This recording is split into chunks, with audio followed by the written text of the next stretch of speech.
my first podcast for the year. Really? Yeah, first one. So Cool. Geoffrey Crow, bro. Thank you so much for coming on. I appreciate it.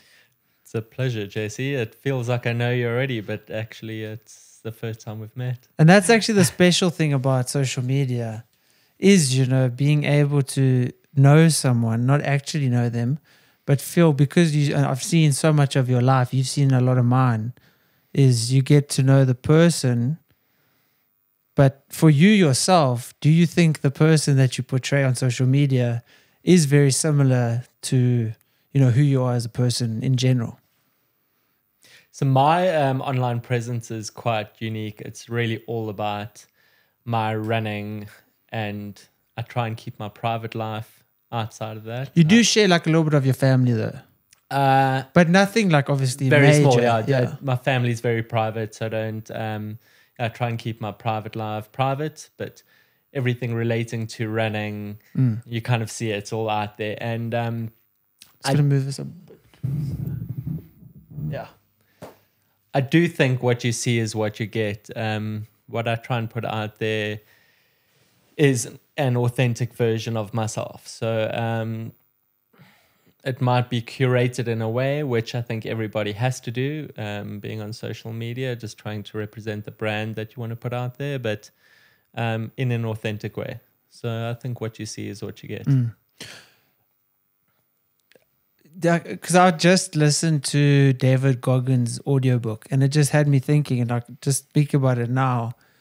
It just makes me think like people like David Goggins, how much of what he portrays is in actuality who he is as a person. Because, you see on social media is no one sharing, oftentimes most people don't share, the financial struggles that they go through or share. It's like a highlight reel. It's showing the best parts of it. And, you just mentioned that you obviously have an Achilles injury, but you don't want to constantly be talking about, oh, life sucks, I can't run, or oh, this. So you do the more positive thing. You do the more, and that also then makes you more positive as a person because I can't be putting out the negative stuff because that's just negative, and then you make yourself, feel a lot more negative along the way as well. So in essence, it is better, although that social media, you put out just the more positive side, but then it does make you a more positive, happier person in, doing that. I think it's spot on what you said there. You're trying to portray a positive, very aspirational message, because I think a lot of what I do is I try to be aspirational for people out there, and trying to push the positiveness kind of fulfills your positive cycle too. So it definitely keeps you in the right kind of headspace. Yeah. Now dealing with an Achilles injury, what happened? Was it after your last race? It actually was. When was it? October last year, after Cape Town Marathon. I had an okay race, but I just got a bit of sort of heel rubbing on the inside of my foot, actually on both feet. And what started out as a little bit of a niggle afterwards just kind of turned into more of a chronic injury. So it's an Achilles tendonitis, which is not fun. There are a lot of things that you can do about it, a lot of treatments, but it can be a frustrating process to go through because it's a ligament, limited blood flow, difficult to rehab. So it just takes time, and there's a lot of treatments depending on sort of the individual case. So I just needed to figure out what the right sort of process going forwards was for me. It took a few weeks, but finally we're on the kind of right path. And that's the difficult thing is because I'm assuming obviously based on everything you put on social media, running is essentially one of your most favorite things to do. But now this injury comes along and inhibits you from being able to do the thing that you almost feel like you were put on this earth to do. How do you deal with that mentally going from, because you obviously are someone that, really does push the envelope on human performance and the ability that you can push in a race, because your times are incredible and the paces that you run are great, and then now not being able to run, how do you deal with that mentally of, I do this every day, I live this life, and then it kind of just gets taken away from you? Yeah, it's been really tough. So initially, I was a bit stubborn and I tried to run through it, and I was given some advice on just keeping load low, but you're fine to continue, which I did. It just, the chronic tendonitis just stayed there. It was never painful. It was a 1, 2, 3 out of 10, so it was bearable. But I felt like it just wasn't, we weren't getting anywhere. So it was a hard pill to swallow when I actually realized that I had to take some time off, considerable time off, not just 2 or 3 days, which I initially did try. So having taken that time off, obviously I'm an active person and I like an active lifestyle. So I was never going to be a person that just stops running and sits on the couch or sits behind a desk. So it's really given me a new appreciation for cross training and trying to get creative with keeping aerobic exercise going. You've obviously now, because you've had to semi-replace running, you've been doing the strength work and all of that. But have you seen, okay, when I am able to fully commit to the running again, I'm going to be implementing maybe a bit more strength work? Absolutely. So I had a conversation about that with my coach a couple of days ago. And obviously everybody's an individual and you've got to find what works for you. And he feels that cross-training will actually be a very beneficial part of my sort of training regime going forward. So definitely keeping a component of the trainer bike. Obviously, we all know strength work is incredibly important and everybody should be doing it for longevity. So that I always have been doing and I will continue to do.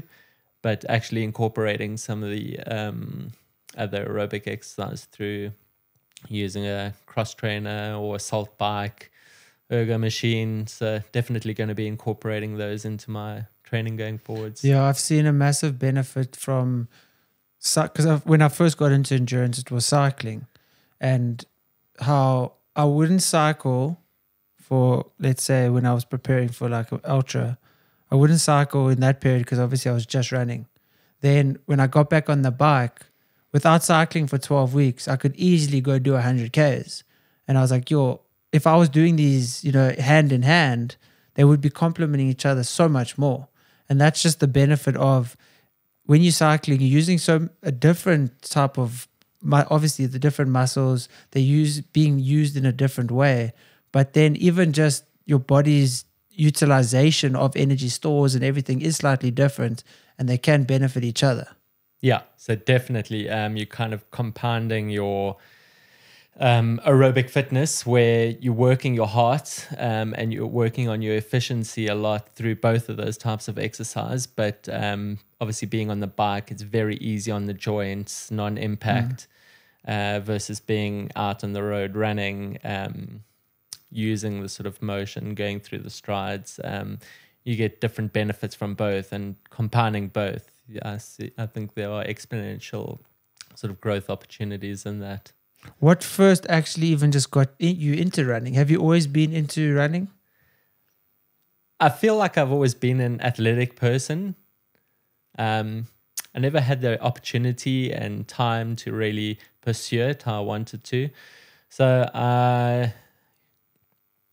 in my youth, I kind of got into my career in corporate, and I kind of really got stuck there for too many years, and I never really had the opportunity. I'd be a recreational runner, go run a couple, zero actual training, just go jump into a few races, either 5, 10 or 21K How long races ago was with this friends. roughly? This is kind of like in my mid-20s, mid-30s. I would kind of just be very recreational, but like zero training, had no concept of what a training plan was. It was really just like throw on some running shoes, get out there, try and do a race with some friends, not take it competitively. And I was always pretty decent. And it was only really 2 years ago, to be honest, that I really got into running properly. It was... I got out of the corporate space, started working for a marketing, started working in the marketing consulting space for a property developer in the US. So I worked remotely.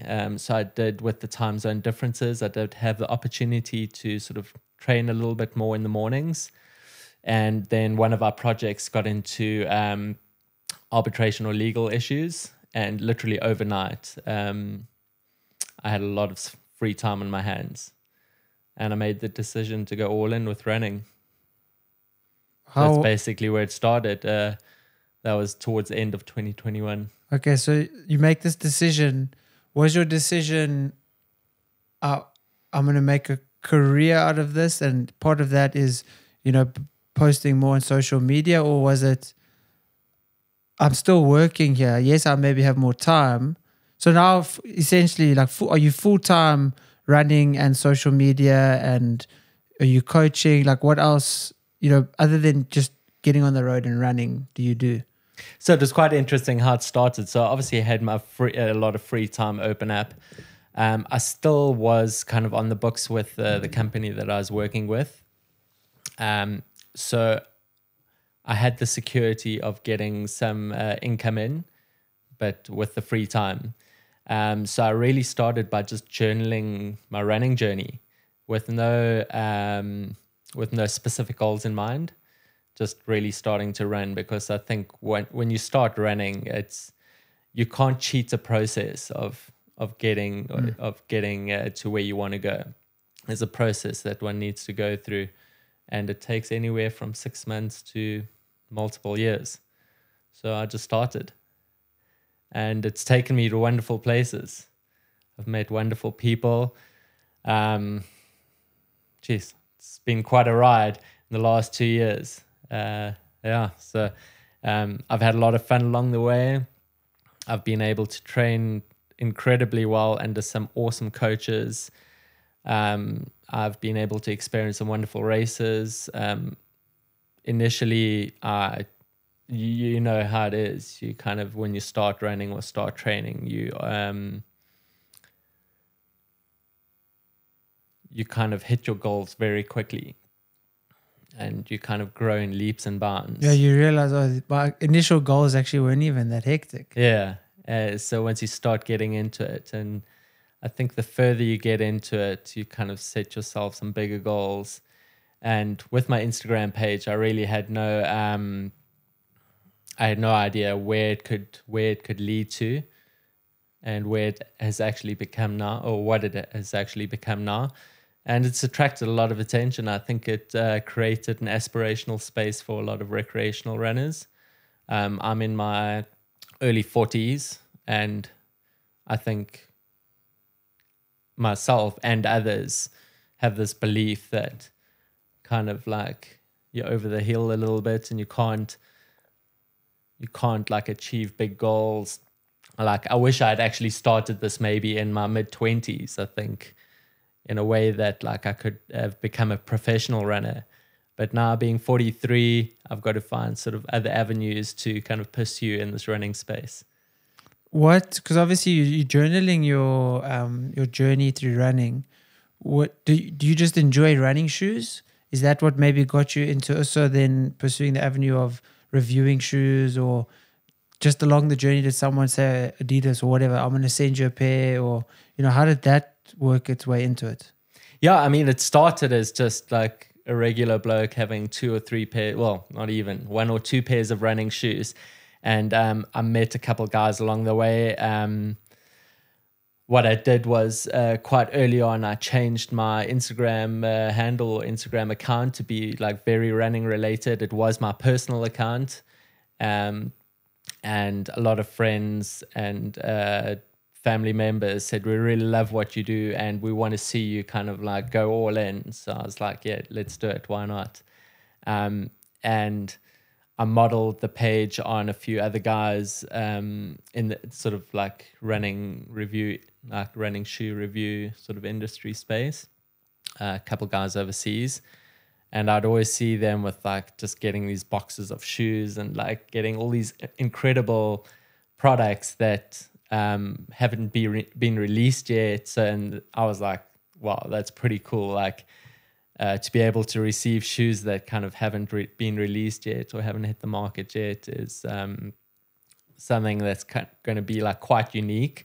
and like create some attention, which I obviously wanted to do. My then aspirations sort of started growing. I said, okay, well, let's start growing the page a little bit. It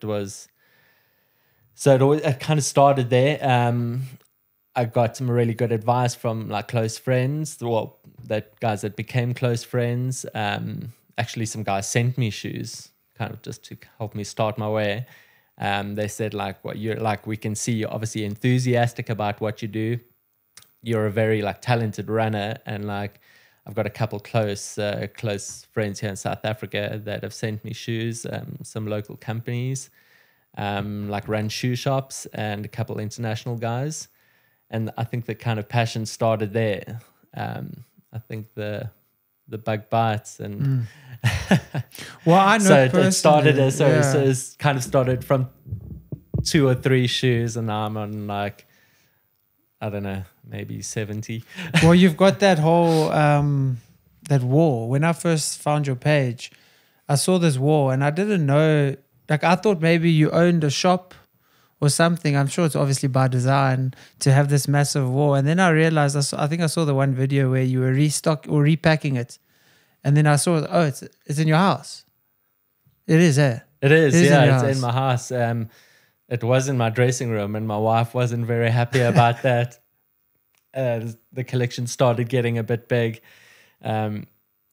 So I just had a couple boards lying down in the garage, and like I've got great shoes, and I like looking after them and keeping them nice and new and like tidy and neat and stuff. So I wanted to put up some kind of display system where I could have them all out in a nice space. And it's very aesthetic, and it helps with the brand, and like seeing all the shoes there, it really does, create the brand image that you're obviously trying to portray. Yeah, I mean, so in some ways, a little bit too much. I get a couple guys messaging me saying, "Where's your shop? Can I get a pair of that? Can you ship them to me?" And I have to say, sorry, it's actually my private collection. And I don't want it to be showy, and I hope it isn't.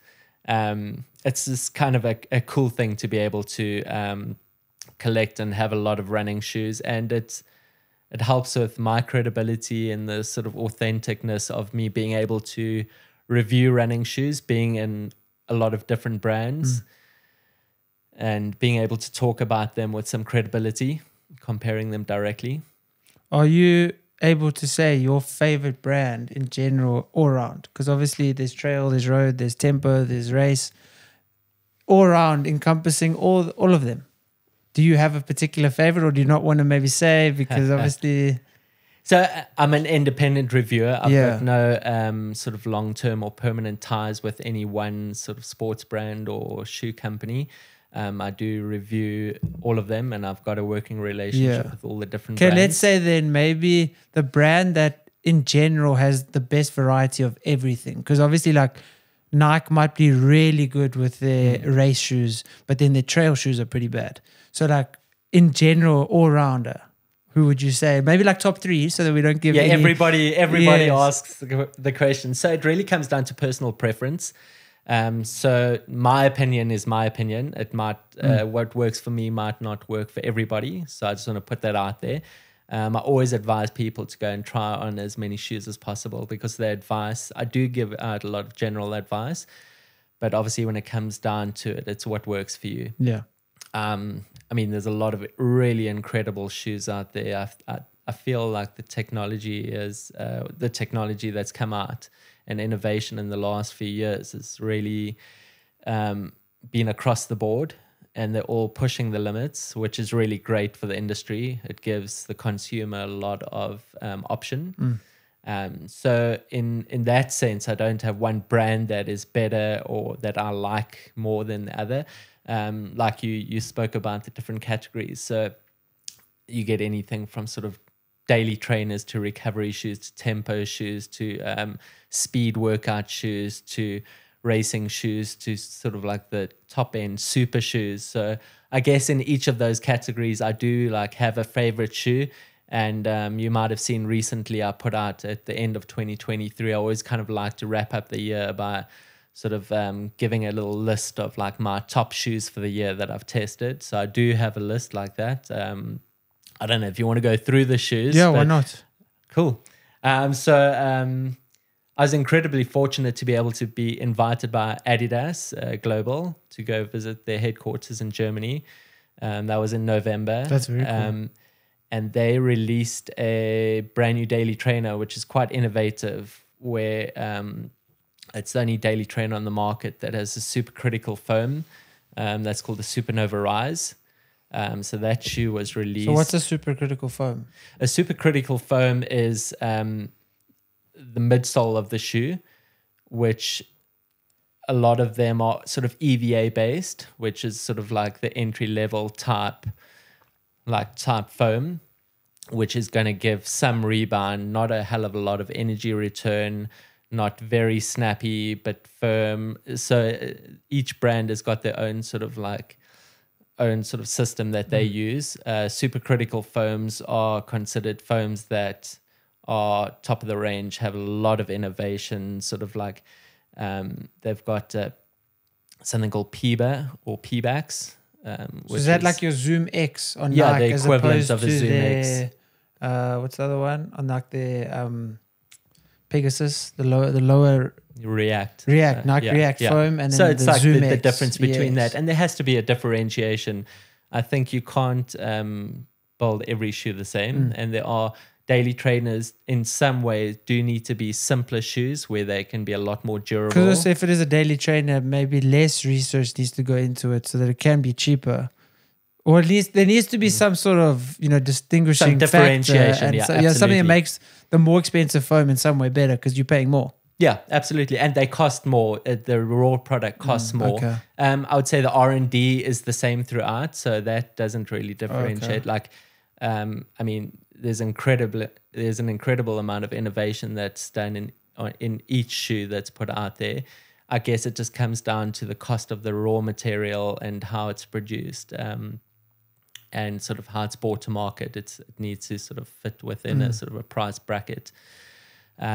But yeah, so that shoe, coming back to it, the Supernova Rise was my daily trainer of the year. It was released very late in the year, in December, but kind of almost like created a new type of daily trainer with a supercritical foam in a daily trainer. And they've somehow been able to balance it with still giving it great durability, with stability factors in there, a lot of like a really good plush upper, really well constructed, a great outsole, which is going to give you sort of with your daily trainers, you want to be able to get sort of 800 kilometers plus. I don't think I've ever done that. That's a tough ask. shoes. That's a tough ask. But if they say they can do it, maybe I need to get a pair of those. So your daily trainer, you should be able to get Yeah. that out of. And you get people out there that just love one type of shoe and they'll do all their workouts in it. And if you're training for comrades, you'll rack up 800 kilometers in the space of 3 months. Yeah. So, That's and not everyone has the luxury of having 2 or 3 or 4 pairs of shoes, like in a rotation. That's my biggest problem though, is after 400 Ks, I'm like, cheers shoes, next pair. Yeah, because And that's with rotation though as well. Yeah. So, it doesn't matter. Either way, it's still 400 Ks on one particular pair of shoes. So I just feel like the foam just goes. Yeah, it compresses, Yeah. and you do feel the difference. If you had to get that exact same shoe as a new one, You can after feel the that, you'll feel difference. the difference. Yeah. Yeah, but they're still reasonably okay to Yeah, run in. I think I'm just super critical. Also because like the moment I feel my knee getting sore, I'm like, wait, is this the foam that's gone on these shoes? Which also maybe isn't. And also just, it's nice to get a new pair of shoes. Absolutely, yeah. So you obviously you've got these 70 pairs of shoes. What's in your rotation? How many shoes? Doesn't we don't have to say what particular shoes in your rotation, but how many are you rotating? Like, do you, when you have a recovery run, every week's recovery run is a different pair of shoes, or do you like to stick to a particular brand maybe for a month and then change? Yeah. So it depends kind of in the schedule of my training. Anywhere close to race day, sort of within 2 months of a key race, I try not to play around with too many shoes and too many different types of shoes. So I guess within those 2 months from then into race day, I'll kind of stick with the tried and trusted shoes that I know work for me. But outside of that, I do try and rotate through a lot of different shoes. I'd like the idea of, obviously we have the luxury of having a shoe rotation, which is great. So using for your easy day runs, going out in a regular daily trainer, when it comes to Tuesday and doing your speed session, picking a lighter speed tempo shoe, something with a plate in that's very lightweight, close to the ground, not very high stack. Then a recovery shoe maybe the day after that, and then throwing in a couple super shoes for some of the sort of longer progression, faster runs or bigger speed workouts. So definitely I probably at any one time run in about 7 to 8 different pairs of shoes, like sort of in a 10-day cycle. Then each like race you do you then, okay, the next race I'm going to try this brand. Okay, the next race, or once you really enjoy a pair, is it difficult for you then to maybe I should stick with this? It's a very difficult decision, to be honest. Like I said earlier on, there's so many great shoes out there, and I think especially in this sort of the top end super shoe sort of category, the brands are really pushing the limits and making some pretty spectacular shoes. And like I said, they're all good. You almost can't go wrong. Yeah. It comes down to personal preference. And also just interestingly, sort of how I work with, I'll do some commercial work with different brands throughout the year, whether it be working with a new product launch or sort of collaborating with them for a certain race, helping them to promote a certain race. So as you know, a lot of the races are sponsored or have technical sort of partners, like Cape Town Marathon, its technical partner and sponsor is Adidas. So I did a campaign with Adidas for Cape Town Marathon. So you're going to run for that, race I'd run with Adidas. They'd send me a new pair of the Adidas Pro 3 race shoes. So that would be the sort of, there wouldn't be a decision really around that. That would be the... Which is still, they're still an amazing pair of shoes. So it's They not are like incredible. you're going to suffer by doing a brand deal with any of these brands. No, it's all good. And I really do enjoy working with all the brands, all very professional companies with incredible products. You are now 44, you said? 43. 43, sorry. So how important is it, because, you know, you are older, your joints do need to be protected a bit more. You are going to recover slightly less quick than when you were younger.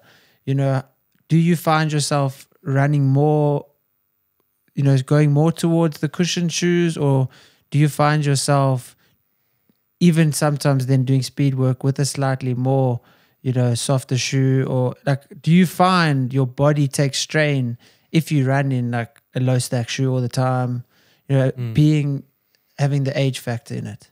All right, so I think there's two aspects to that. In a way, I've been saved because I've only come to the sport at a later age. Your body running takes a toll on your body over time. If you start running in your early 20s, by the time you get to 43, you're going to feel it in your joints. You're going to have gone through multiple stages of injuries and recoveries, and it just generally it's hard on the body over time. So in a way, having come to the sport quite late, it saved me. But age is a factor. So where I do see that is in recovery time. You're right. So what I've been able to do is work on my recovery a lot better. The techniques, diet plays a big part. Sleep plays a huge part in recovery. So I just make sure that my recovery in between my run sessions is optimal. And then the shoe aspect of it, you find if you're doing speed work, you know, you need to be wearing shoes that are more conducive to speed work. You would rather use those particular shoes, maybe a carbon plated shoe or whatever, to allow you to go faster, then prioritize sleep a bit extra and like those kind of things. Or would you rather, let me wear a shoe with more cushioning so that my joints take less strain? Yeah. I'm okay. Like, I'm 43, but I feel 33. Yeah. And my body actually is holding up pretty well. So you've never felt in your age that you know, a particular shoe that maybe you feel the contact more or whatever that is affecting you in any way? I haven't. Maybe I'm fortunate. Because I feel like I do. When I don't, if I almost pretty much always have to wear like a recovery shoe or a daily trainer, just because I feel, maybe not daily, but more, I always just run in recovery shoes. Yeah. Because I feel sore after every single run. Maybe it's also because I'm trying to still train as if I'm a bodybuilder and I'm doing a gym session on top of the runs. Because I'm doing like there's a lot of load there, eh? Yeah, I'm doing like 16 sessions a week.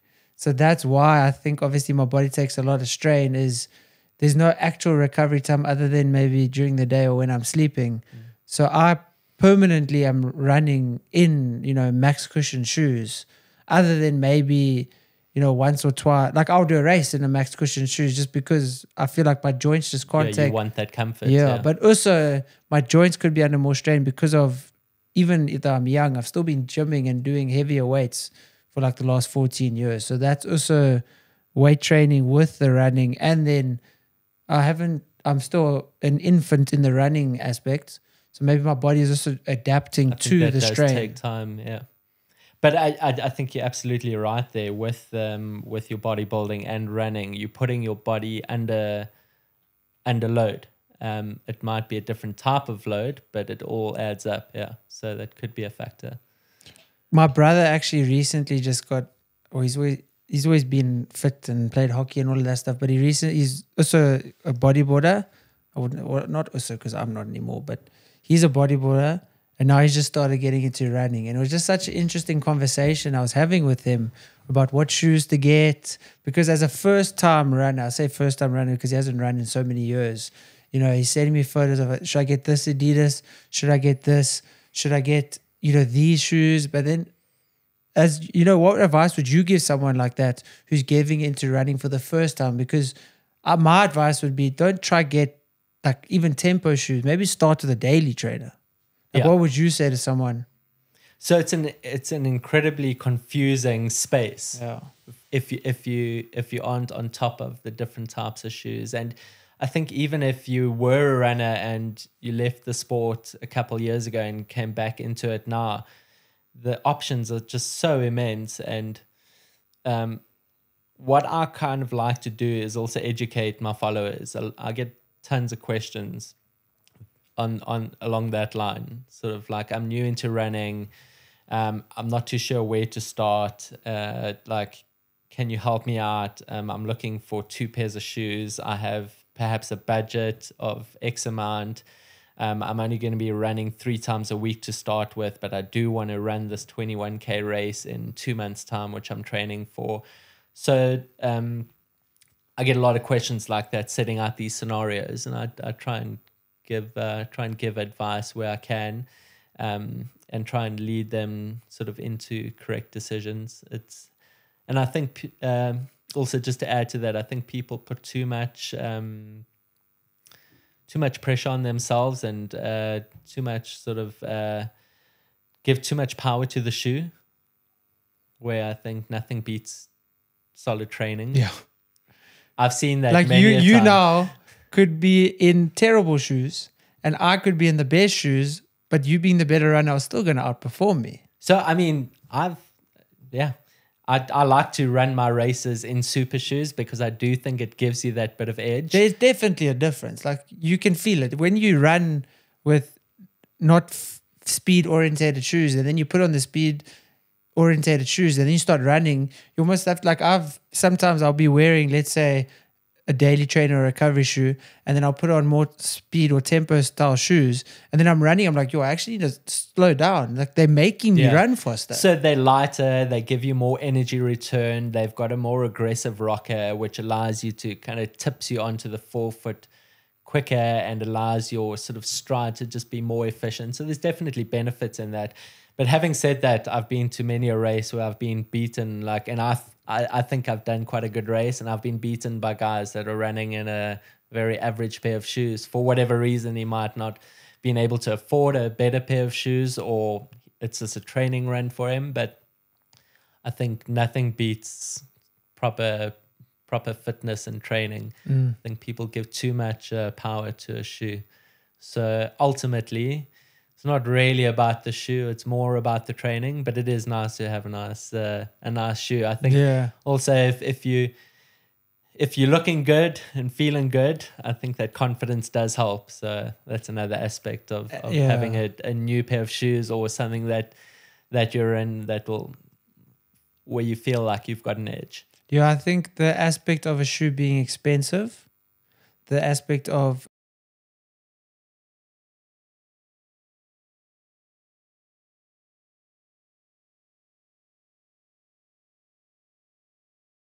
three things can create around a shoe that might believe people to think that, oh no, I really like Nike, the lifestyle that Nike portrays. I like that more than Hoka. But it doesn't mean that you're going to run faster in a pair of Nike speed shoes as opposed to Hoka's daily trainer shoes.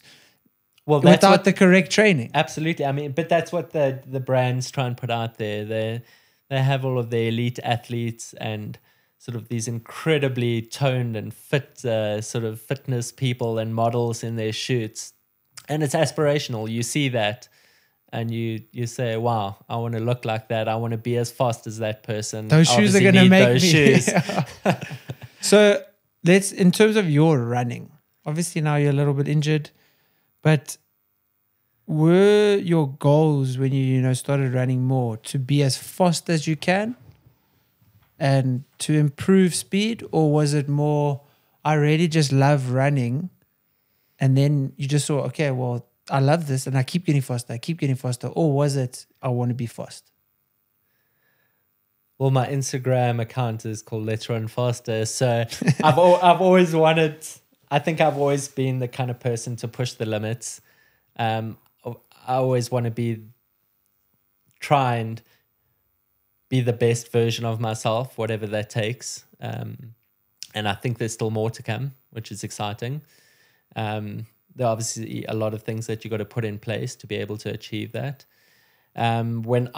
Before I sort of took on this sort of running more seriously, I went to go see my doctor and I had a full set of blood sort of panels done. And a couple of weeks later or a couple of days later, I went back to him and he was going through the results with me and kind of everything checked out and was fine.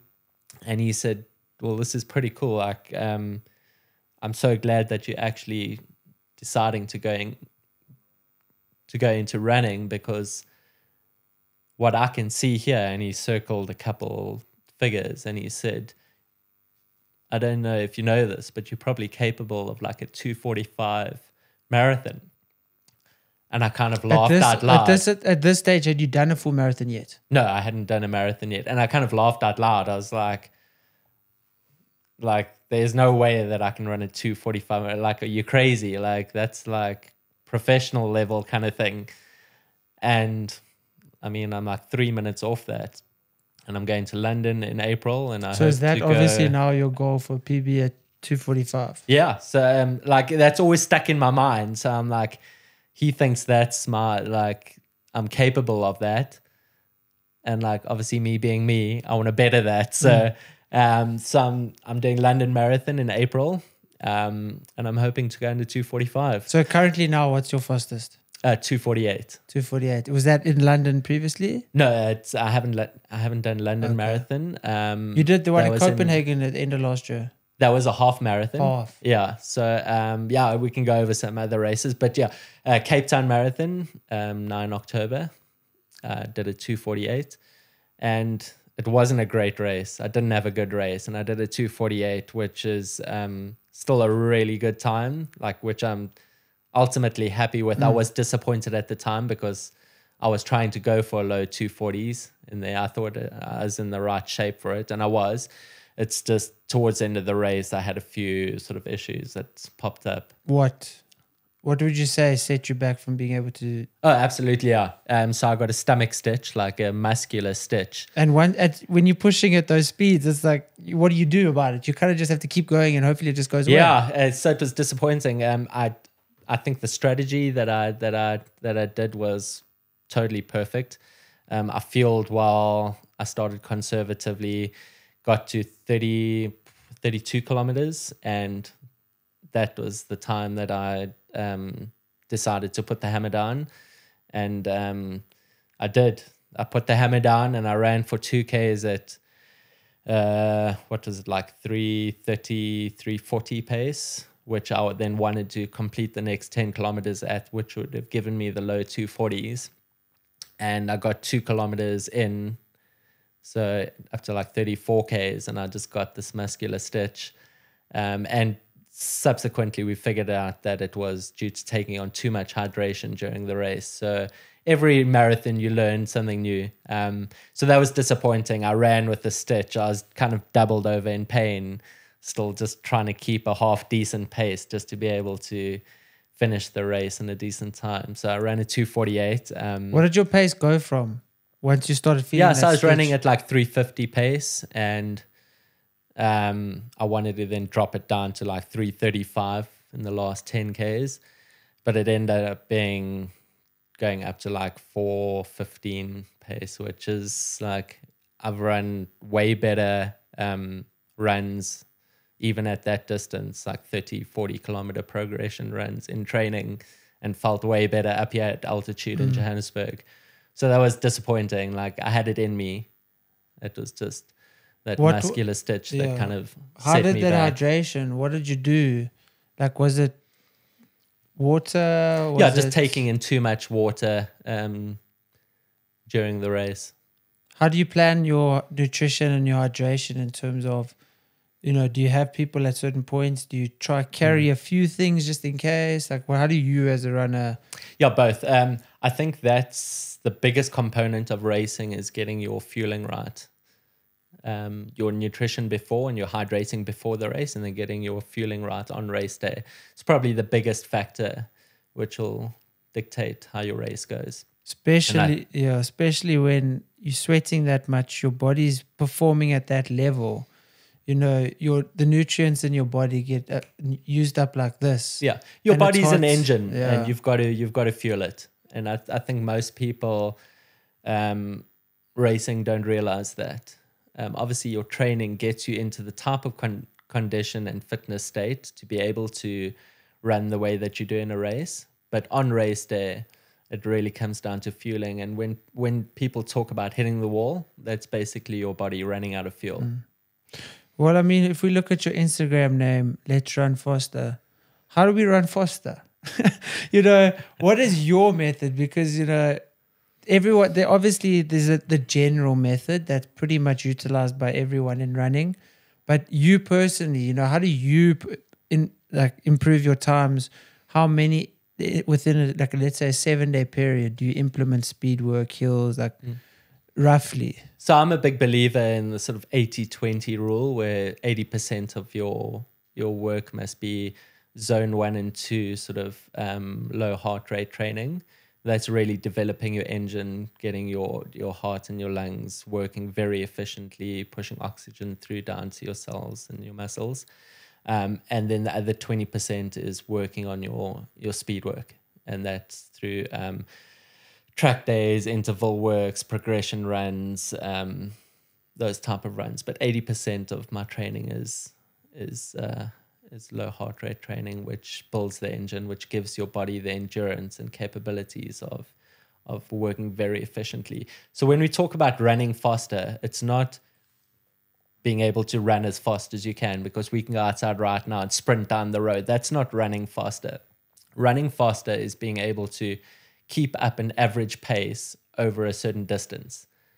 And that's basically called, you'll work out during your training what's called your threshold pace. And that threshold pace is how long you can keep up a pace for 1 hour. And that will then change according to if you're running a 5K race, a 10K race, a half marathon, or a marathon. So being able to run faster, you obviously work on your speed endurance, which is utilizing your fitness and your efficiency and keeping that over a certain distance.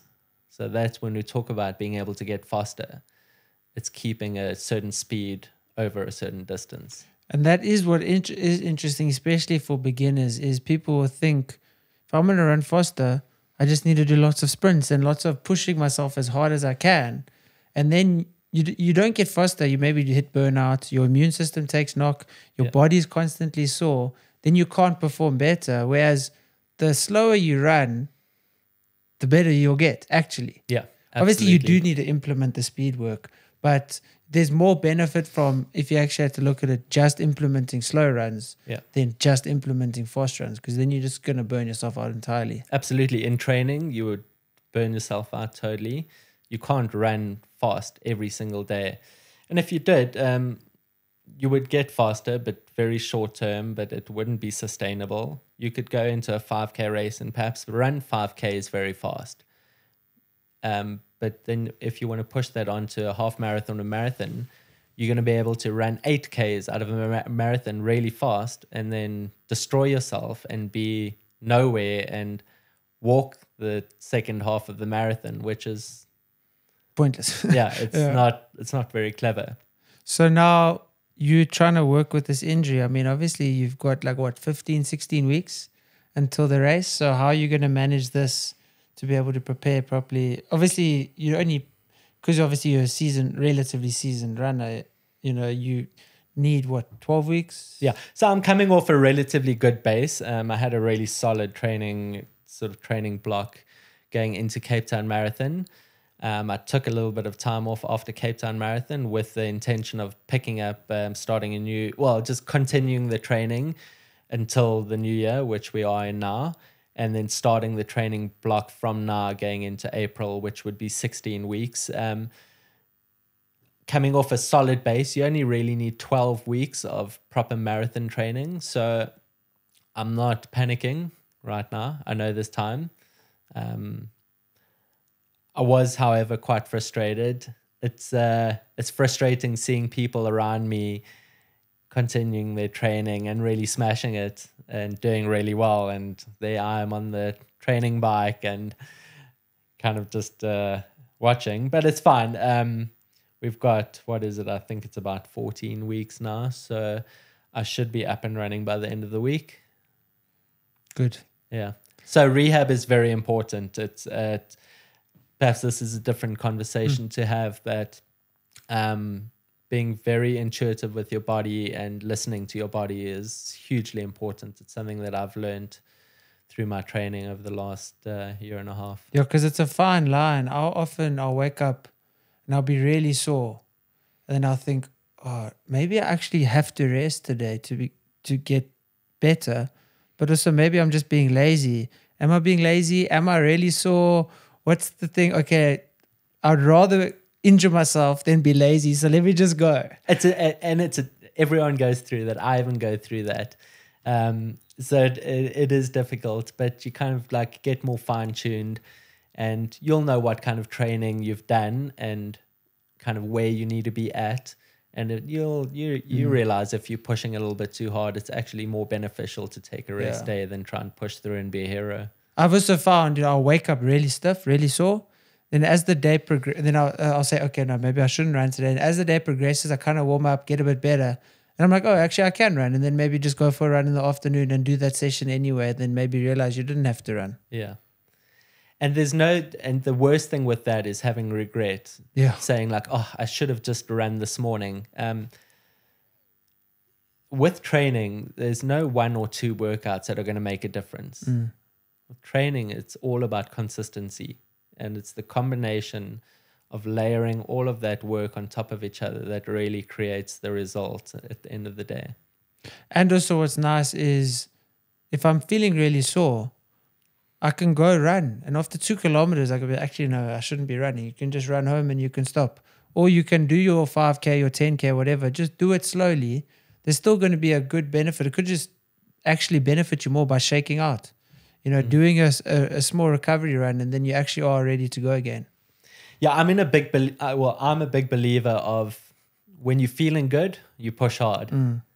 When you're unsure, it's better to just back off. You've backed off, obviously, with your leg. Have you, in this recovery period, be like, nah, screw it, I'm just going to go? And then you regret it a little bit? obviously in this December period, did you at any point, or did you do the smart thing and just say, no, I need to do the trainer? No, I'm not perfect. No one is. Yeah.